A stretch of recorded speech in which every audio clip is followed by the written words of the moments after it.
এত মজার ভর্তা লাইফে একবার হলেও ট্রাই করবেন। অনেক দিন আগে আমার ছোট খালাও এই রেসিপিটা বলেছিল। প্লাস হচ্ছে অনেকগুলো কন্টেন্ট ক্রিয়েটর আপুর কাছ থেকেও মানে ফেসবুক থেকেও এই রেসিপিটা আমি পেয়েছিলাম। বানাবো বানাবো করে বানানোই হচ্ছিল না। অনেক সময় সময় হচ্ছিল না, সময় হচ্ছিল তো মনে ছিল না।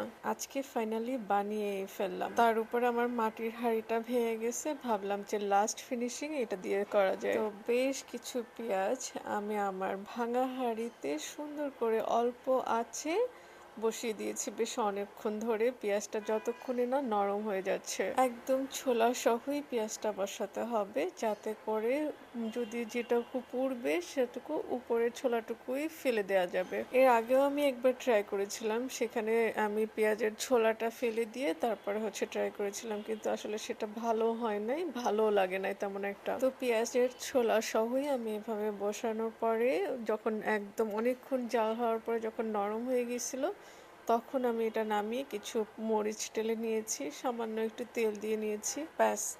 মরিচটা হওয়ার পরে সুন্দর করে পেঁয়াজের সাথে একসাথে বেশি করে সরিষার তেল আর লবণ দিয়ে আগে পেঁয়াজটা আমি ভর্তা বানিয়ে নিয়েছি।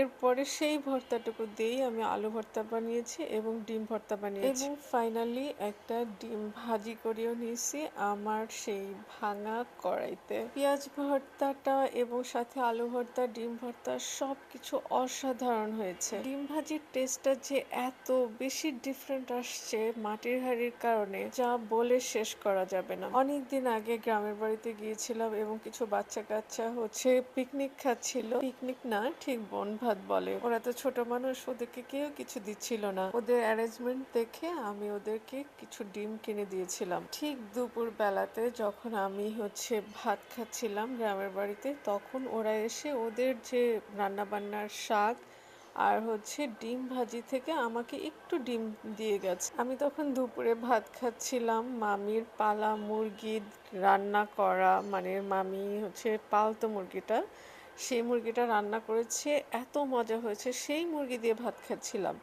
যখন ওরা হচ্ছে আমি ভাত খাচ্ছি দেখে ওরা হচ্ছে ওদের থেকে ওরা যা রান্না করেছে মানে শাক ভাজি আর ডিম ভাজি, সেটুকু ওখান থেকে আমাকে একটু খেতে দিয়েছিল আর কি।